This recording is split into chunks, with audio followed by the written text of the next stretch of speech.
Terima kasih pemirsa masih bersama kami di Halo Indonesia. Abdul Halim Wijaya Siregar bersama 30 temannya membuat gerakan Indonesia Membaca di panti-panti asuhan di Medan, Sumatera Utara. Dalam aksinya mereka menghadirkan ratusan jenis buku dan mengadakan kegiatan membaca bersama anak-anak di panti asuhan.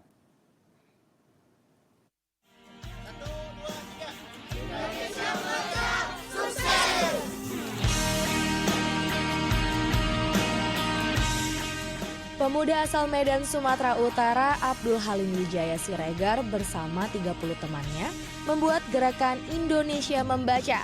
Sebuah gerakan yang membuat aktivitas membaca menjadi menyenangkan di panti-panti asuhan. Diinisiasi pada awal tahun 2024, gerakan ini bertujuan ingin meningkatkan minat baca dan ilmu pengetahuan melalui berbagai macam buku di panti asuhan. Dalam kegiatan ini, penggagas gerakan Abdul Halim Wijaya Siregar bersama 30 temannya membawa ratusan jenis buku untuk dibaca bersama-sama dengan anak-anak panti. Seperti buku majalah, bacaan bergambar, hingga buku pelajaran akademik. Puluhan anak mulai dari balita hingga 20 tahun tak hanya diajak membaca, namun juga diajak berdiskusi tentang hal menarik yang didapatkan dari buku yang telah dibaca.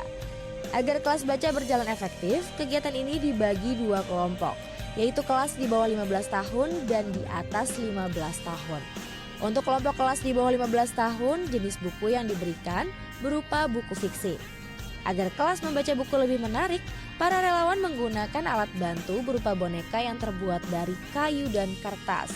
Dan tak jarang, para relawan juga menggunakan konsep mendongeng bagi anak-anak.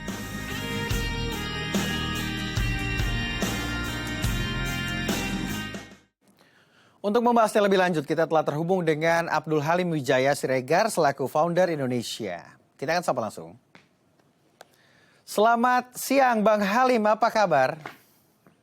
Selamat siang Bang. Sehat ya Bang? Alhamdulillah sehat. Alhamdulillah sehat kita Bang. Alhamdulillah sehat. Wah keren abis nih. Membuat kegiatan literasi membaca untuk anak-anak di Sumatera Utara. Ini Anda melakukan gerakan ini, apa yang melatar belakangi hal ini? Apakah Anda melihat ada grafik penurunan minat baca anak di sana? Yang pertama alasan kenapa saya buat ini kan bersama teman-teman yang dimana kami hadir berangkat tuh dari kesadaran Bang. Dari kesadaran yang dimana kita melihat secara habits kebiasaan anak muda hari ini itu sangat cenderung menurun. Cenderung menurun dimana dalam literasi itu sangat rendah Bang.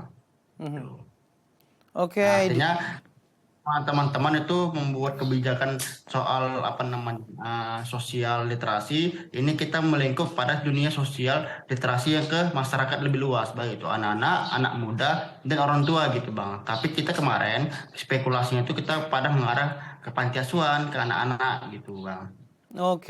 Akhirnya mengajak teman-teman begitu ya untuk mau menyebarkan kebaikan melalui bagaimana melakukan kebiasaan anak-anak agar mau membaca begitu. Ini kebanyakan teman-teman dari mana nih Bang diajaknya? Nah, kalau teman-teman kita kan kemarin open volunteer itu beraneka ragam Bang. Yang dia pertukaran mahasiswa dari Kalimantan, tiba-tiba dia ikut ke volunteer kita, kemudian dari mahasiswa dan ada juga sebagai pekerja. Dan kita bersifat volunteer itu secara umum gitu Bang. Ternyata banyak juga yang tertarik terkait kegiatan ini. Mungkin ini sudah menjadi concern ya di era sekarang begitu, era digitalisasi. Bagaimana digitalisasi menurunkan minat baca? Apakah hal itu juga yang menjadi concern teman-teman? Nah, pada era disrupsi hari ini kita dalam penguatan digitalisasi bahwa kita jangan sampai menurun dalam membaca buku. Walaupun sekarang sudah ada platform Instagram, platform Twitter yang menghadirkan literasi baru dalam dunia visual.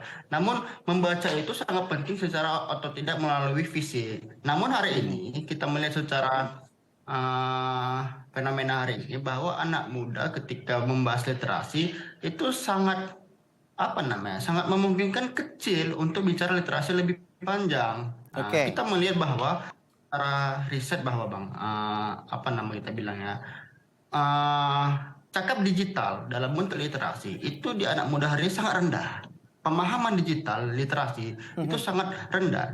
Dari bahwa netizen hari ini sangat tidak tidak aktif dalam melihat menganalisis kebijakan-kebijakan yang hadir dalam media sosial Ya. gitu Bang. Nah, Mungkin kita berangkat oke. Indonesia membaca Bang. Ya. Walaupun di era digitalisasi, budaya membaca juga wajib harus dilakukan untuk mungkin meningkatkan bagaimana seorang anak memiliki pengetahuan, literasi itu sendiri begitu, dan juga motorik secara kognitif anak-anak juga. Bang Halim, memulai hal ini kan tidak mudah begitu. Harus mengumpulkan kategorisasi literasi apa saja yang akan diberikan kepada anak-anak, apalagi anak-anak yang memiliki kategorisasi di bawah umur begitu. Seperti anak-anak di panti asuhan. Lalu bagaimana akhirnya mendapatkan referensi bahan bacaan, buku-bukunya juga dari mana? Oke, baik.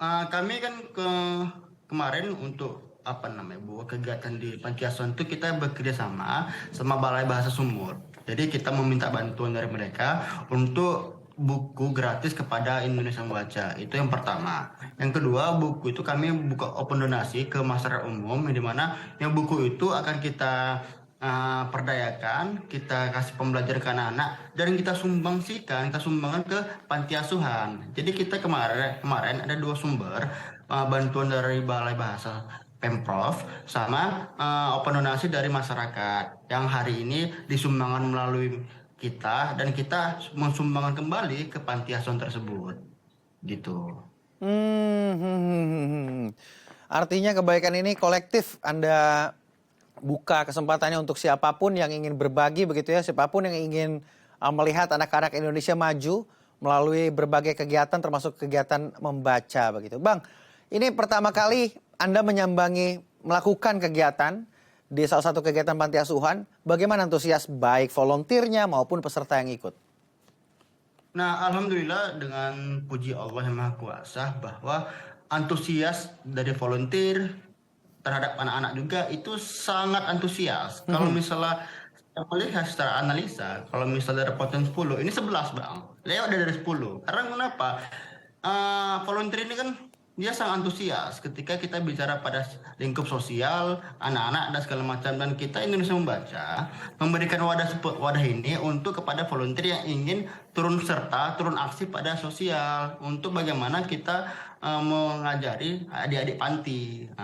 Dan antusias di panti, alhamdulillah sangat antusias. Kenapa? Karena kita selaku volunteer, selaku tim juga, bagaimana kita mengadakan kegiatan di panti asuhan itu begitu variatif dengan melakukan semacam teks mengajari baca buku, terus storytelling buku bacaan, lalu ada boneka untuk menghibur adik-adik, lalu ada ice breaking, dan kemudian banyak lagi aktivitas yang kita lakukan kepada adik-adik panti itu untuk mereka senang. Dan kita melakukan ini ada spekulasi umur-umur yang kita bedakan. Semacam ada adik-adik panti yang sifatnya anak-anak, ada yang di atas 13 tahun yang menuju remaja dan dewasa, itu kita bedakan. Nah, gimana kalau ada di panti yang di atas 13 tahun itu kita mengajarkan, nggak mungkin lagi belajar membaca, nggak mungkin lagi kita mengajar storytelling, kan mereka sudah mulai remaja dewasa gitu. Jadi kita mengajari pada aspek dunia filsafat dasar, bagaimana mereka paham soal cinta terhadap Tuhan, cinta terhadap agama, bagaimana mereka dasar sayang kepada diri sendiri. Kita sifat filsafat secara dasar gitu. Bagaimana mereka mampu untuk menstabulasikan secara pemikiran secara basic gitu. Oke. Artinya mengajarkan teman-teman untuk menstimulus teman-teman untuk agak peka begitu terhadap lingkungan sekitar, termasuk bagaimana kondisi seseorang secara vertikal terhadap Tuhan begitu, agar pribadinya juga membaik. Artinya ada karakter yang juga ingin dibangun di sana. Tapi di balik itu kan tujuan utamanya adalah mengajak teman-teman untuk cinta kembali membaca begitu. Ini bagaimana caranya agar sifat ini tidak temporer begitu? Karena kan kita tahu acara ini mungkin hanya 1 hari, tapi yang ingin diharapkan mungkin outputnya akan berlangsung secara lama, teman-teman memiliki karakter yang sama begitu, mencintai atau membiasakan diri untuk membaca. Nah, jadi kalau kita memahami literasi secara konteks Bang, literasi itu kita mengenai baca buku. Tapi kalau kita kaji lebih ulang, literasi ini kan nggak hanya baca buku, kita bagaimana mengamati media sosial, mengamati dalam dunia hal apapun. Kita turun ke panti asuhan. Ini bagaimana kita untuk mengajak kembali, kita memberikan animo kembali kepada anak-anak, pada adik-adik, bahwa membaca itu penting. Yang kedua, kita memberikan pengetahuan dasar terhadap adik-adik, bagaimana secara pengetahuan itu sangat penting bagi literasi jangka panjang untuk adik-adik panti asuhan begitu Bang. Jadi Iya, kita iya, iya, iya, aktivitas iya, iya. anak-anak itu ke adik-adik Mhm, itu untuk bagaimana meningkatkan minat baca. Bahwa minat baca itu penting sampai hari ini dan tidak mhm. sampai mereka dewasa gitu. Mhm, mhm, Nah, mhm, mhm. makanya kita memberikan itu dengan storytelling, bagaimana Ya. menguatkan mereka supaya aktif membaca. Kita kasih mereka sumbangsi buku yang hari ini belum seberapa kita kasih, tapi ini ada untuk ada di panti kemarin gitu. Mhm. Saya ingin juga mendalami apa saja kegiatan di sana, walaupun tadi sudah disebutkan, tapi saya ingin lebih detail lagi dan kegiatan apa saja yang paling disukai anak-anak sehingga ini menjadi atensi khusus anak-anak seru, memiliki minat yang tinggi dalam membaca melalui kegiatan-kegiatan yang sudah disuguhkan oleh teman-teman. Tapi jangan dijawab terlebih dahulu karena kita akan break terlebih dahulu. Pemirsa juga jangan kemana-mana, tetap di Halo Indonesia.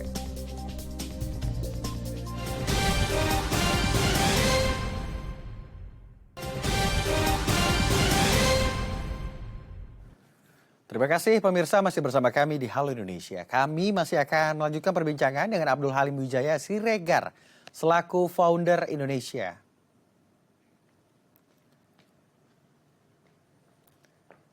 Bang Halim, kita lanjutkan perbincangan tadi, Bang Halim. Bang Halim yang menginisiasi menjadi founder Indonesia Membaca begitu ya. Indonesia Membaca ingin menggerakkan bagaimana anak-anak muda mau kembali mencintai kebiasaan membaca. Tadi sudah disebutkan beberapa kegiatan. Pasti kan ada kategorisasi umur ketika Bang Halim menyambangi beberapa panti asuhan. Lalu apa saja kegiatan-kegiatan yang akhirnya diberikan kepada mereka sesuai kategorisasinya? Izin menjawab Bang, jadi kita ada 3 kategorisasi umur. Itu ada anak-anak yang sifatnya itu di bawah di bawah 6 tahun, Mhm. kemudian di atas 6 di bawah 10 tahun dari 6 sampai umur 11 tahun kita bilang, kemudian dari umur 13 sampai di umur 19-20. Karena di sana itu kemarin jumlah adik panti itu sekitar 69 orang dan terdiri dari yang paling muda itu umur 3 tahun, yang paling tua umur 21 tahun. Jadi kita kategorisasikan itu ada tiga aspek gitu. Jadi yang kita masuk pada aktivitas itu namanya storytelling. Mhm, Jadi mhm, mhm. storytelling itu kan kita tiga kategori kita tiga kategori.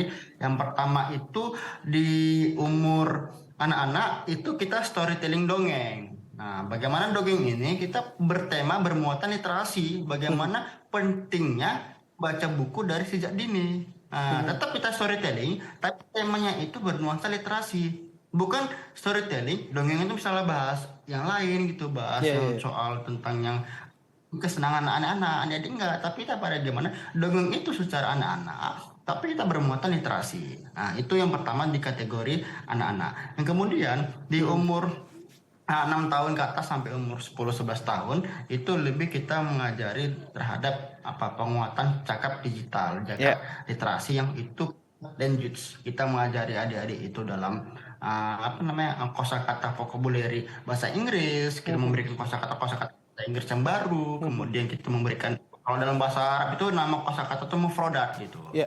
Kita Mhm, memberikan kosakata bahasa Arab, kita mengajari mereka berbahasa Arab, mhm, bahasa Inggris, bagaimana penting conversation, mhm. kok dalam bahasa Inggris, latihan dalam komunikasi dalam bahasa Inggris, kemudian kita mengajarimu dalam bahasa Arab itu namanya kalau Mhm. misalnya di bahasa Inggris conversation, di bahasa Arab ada namanya muhadasa gitu. Kita mengajari Muhadasa. mereka tuh Arab gitu. Itu Oke. kalau untuk di umur 6 tahun sampai 11 tahun. Mhm. Gimana di umur dewasa tadi di lahir itu? Nah, itu kan Ya. di umur dewasa itu.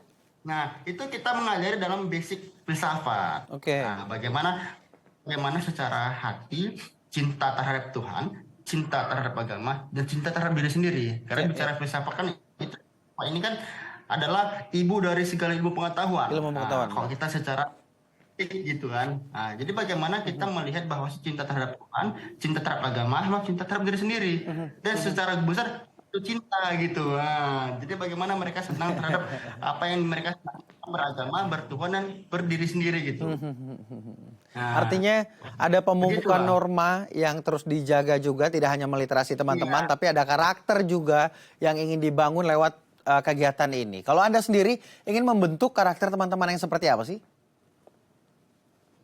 Nah, untuk bagi adik di panti, kita kan membentuk norma itu bagaimana mereka sopan santun, Oke. beradab, beretika. Mhm, Nah, hari ini kita melihat, mungkin maaf cakap di luar sana, bahwa banyak hari ini adik-adik ataupun di bawah kita secara junior, apa namanya, adik-adik di bawah kita itu secara etika kurang, secara Ya. adab kurang. Mereka sangat tidak mengutamakan etika dan adab. Tapi kita hadir di panti asuhan untuk mengutamakan nilai-nilai norma tentang adab dan etika. Bagaimana mereka sopan santun terhadap Ya. lebih tua, sopan terhadap orang tua, bagaimana mereka menghormati yang tua dan menyayangi yang muda gitu. Itu penting kita untuk sampaikan.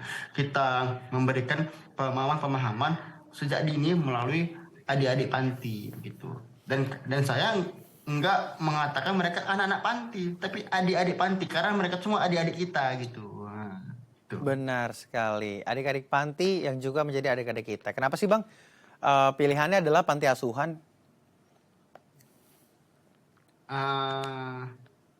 Jadi kenapa di panti asuhan? Sebenarnya kita kan ada 3 program jangka panjang dalam kegiatan Indonesia Membaca ini yang kita melalui saya dan teman-teman rekan-rekan gitu. Jadi ada jangka pendek, menengah, panjang. Dan di panti asuhan ini kita masuk pada jangka menengah yang dimana untuk mengkampanyekan gerakan literasi itu di dunia masyarakat, baik itu masyarakat kota dan masyarakat desa. Dan panti asuhan kita masukkan pada jangka menengah yang hadir sebagai fokus kita kemarin. Jadi kenapa di panti asuhan kita melihat bahwa panti ini harus kasih asupan, harus kita kasih bimbing literasi yang itu kita masuk pada rekan-rekan volunteer yang hari ini mempunyai pemahaman pengetahuan yang berbeda. Jadi kan ada di panti ini mereka dijenguk sama orang luar itu cuma sifatnya sumbangan ataupun ada makan gratis. Kalaupun misalnya ada adik-adik mahasiswa yang punya itu himpunan, dia cuma pada ice breaking atau pada misal anak kesehatan misalnya untuk mengajari gosok gigi atau cuci tangan ataupun pengetahuan kesehatan basic. Tapi kita kan hadir untuk bagaimana kita menyampaikan pengetahuan pentingnya berliterasi sejak dini gitu. Oke, tentunya kita juga pasti semua berharap anak-anak Indonesia mau kembali lagi membaca, giatkan kegiatan membaca agar mendapatkan literasi yang baik begitu sehingga dapat menjaga norma dan juga karakter bangsa. Terima kasih Bang Halim telah berbagi bersama kami di Halo Indonesia.